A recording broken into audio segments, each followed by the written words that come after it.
Welcome to the Protagonist Pub. My name is Tammy, and this is where characters gather.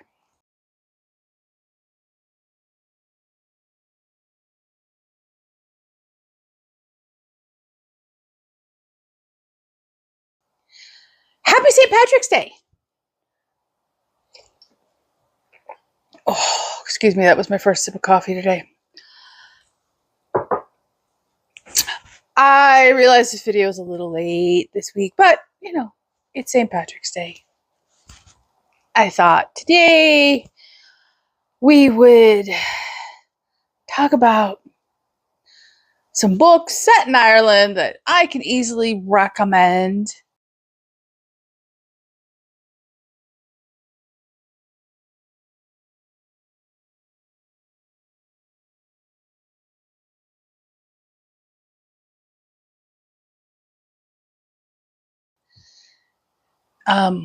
There are not a lot of books set in Ireland for whatever reason.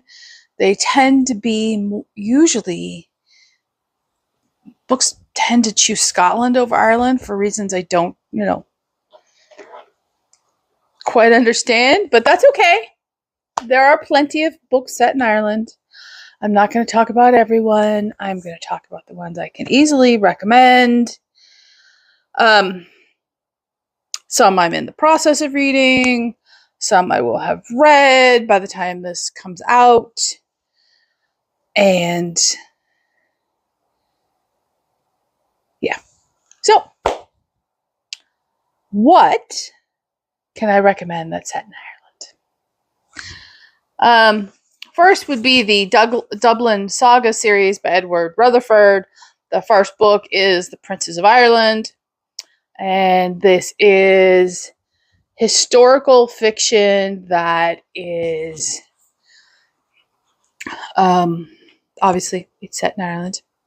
And this is historical fiction that are, in essence, short stories, novellas, in a particular time frame in Irish history. And there's a handy map. You can see here it's divided into, titled chapters, so you know what it's going to talk about. And it is easy to lose yourself in these stories. They are very well written. They are immersive. And Rutherford does a great job of transporting his reader to whatever city or country he is writing about. As you know, Dave picked 2 Rutherford books for me for his 24 and 24 challenge, which I'll link down below. And the other one of those is London. He has written a Paris book. He has written a book on Russia. There is, I believe, a China book. There's one called The Forest. And they're all big, thick tomes. He doesn't write anything that's small. And they are transportive historical fiction that is just immersive. And you know me, I love a good immersive historical fiction. So it's no surprise he ends up on that list. And in the same token, this happens to be the second book in the series, is the Gale Song series by Shauna Lawless. This is The Words of Kings and Prophets. The first book is The Children of Gods and Fighting Men. And this is historical fantasy. And it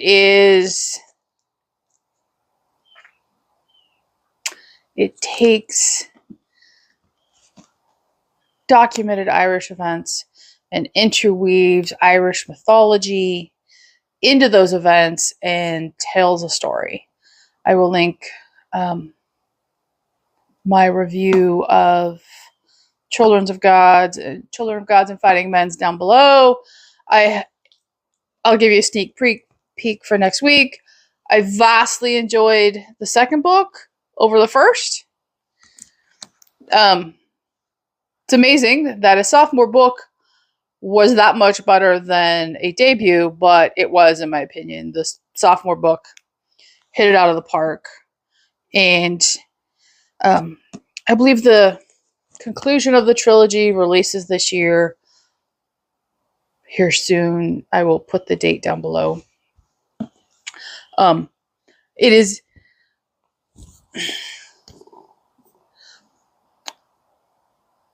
I am glad I didn't give up on the first book. A lot of people just loved the first book. I didn't think it lived up to the hype. Glad I didn't give up on it, and I picked up the second because it was just vastly superior, in my opinion. So stay tuned for Monday's video where I'll talk about it in detail. Next up would be The Lady of Galway Manor by Jennifer Deibel. Jennifer has several books published. These are Christian historical fiction. All of her books to date are set in Ireland. I am starting this one today and very much looking forward to it. And it weaves a story around the Claddagh ring, and it sounds delightful, and I am very much looking forward to this book. I am so intrigued and I cannot wait to dive in. Okay, next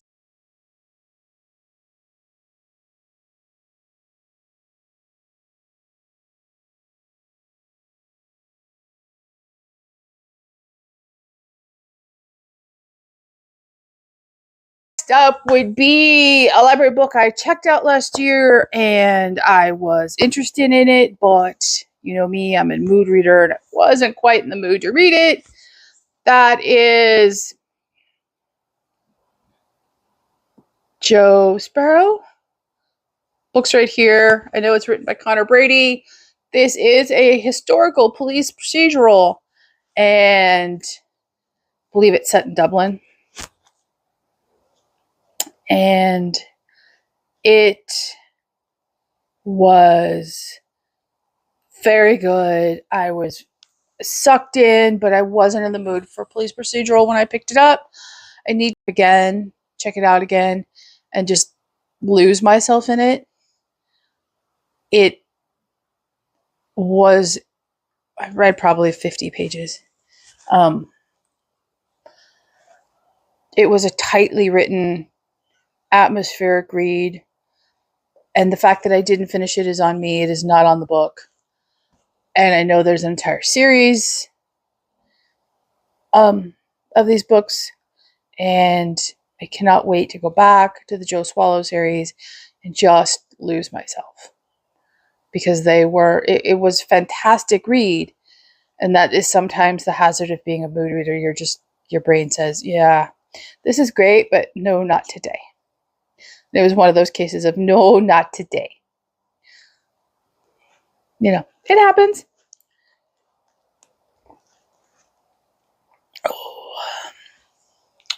Next find from the library last year was Death in an Irish Castle by Ellie Brannigan. This was her debut novel. The second book releases in December of this year. It is Death at an Irish Wedding. Does not have a cover picture yet. This is a cozy mystery. It is a contemporary cozy mystery. An American inherits an Irish castle, and she isn't exactly welcome by the inhabitants thereof.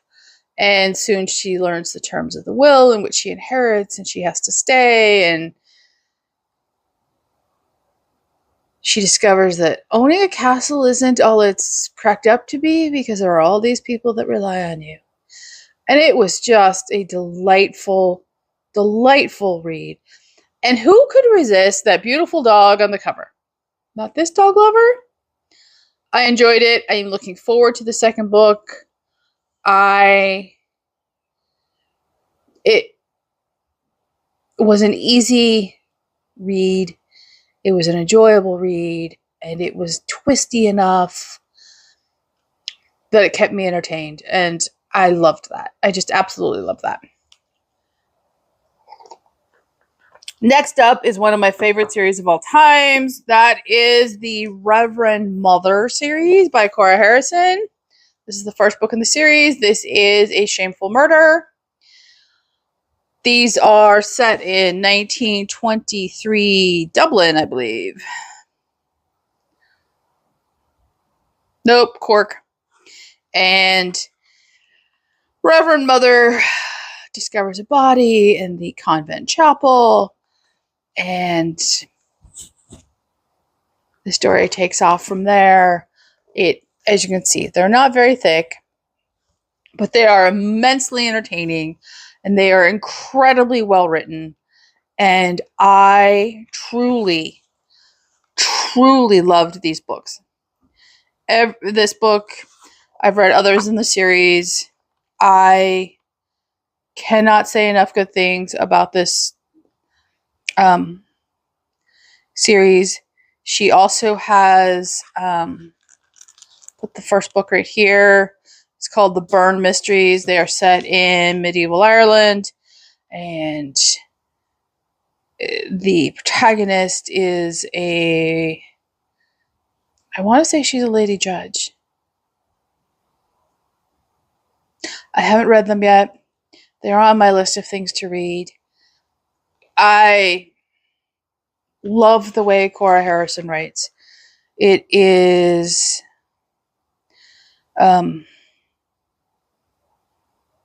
just tightly plotted and tightly written, and I love that at the beginning of every chapter in Latin, and then it's translated down below, she has a quote from St. Thomas Aquinas, which is the saint upon which she chose to take as her name when she became a nun.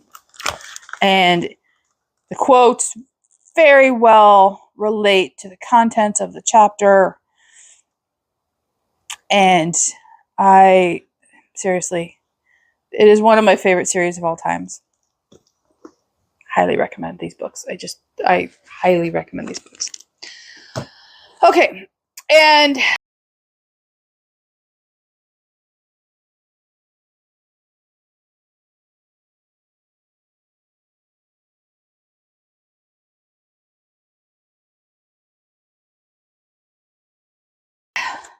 last up, and I picked this book up and another one by the same author. The library sale over the last weekend, and so they'll be in my first quarter book haul. You get a sneak peek. This would be a Maeve Binchy book. It is called Maeve's Times, and this is a collection of her writings that she submitted to the Irish Times, and I believe they are in chronological order in the book. So the first one they chose was from 1964, and the last one is from 2011, and it is entitled Will and Kate Show is a Testament to the Abiding Allure of Royals. And I'm looking forward to this. She is a beloved Irish author, and I haven't read anything by her. I picked up 2 books. So this is a collection of, pieces she wrote for the Irish Times. And the other book I picked up is just a straight up normal novel from her. And I'm looking forward to these. I very much am. And, none of them are very long, as you would imagine, coming from from a newspaper, but they are just delightful. So I'll read you the back of this one. Maeve Binchy's much-loved Irish Times writing spanned 5 decades. Her work first appeared after her father sent in colorful accounts he had received from her travels, and from the beginnings of her writings reflect the warmth, humor, and keen human interest that readers would come to love in her fiction. From life as a waitress to staving off the senior moments, Maeve's Times demonstrates her own inevitable take on life. With an introduction by her husband, the writer George Snell, Maeve's Times remind us of why the writings of Maeve Binchy are universally cherished and will be for generations to come. Felicity, do you really need to steal that? Apparently she really needed to steal that. So, that is just a quick tour through Ireland that I pulled from my own shelves almost entirely. And I may make this a series, pick a country and take a tour through my shelves. We shall see. I hope you have a great St. Patrick's Day. I hope you enjoy if you celebrate. If you don't, I am sorry. I'm going to go have me some good Irish stout and some corned beef and cabbage and enjoy the day. I will see you Monday. Please leave a comment down below, like and subscribe. And I will see you here next time at the Protagonist Pub.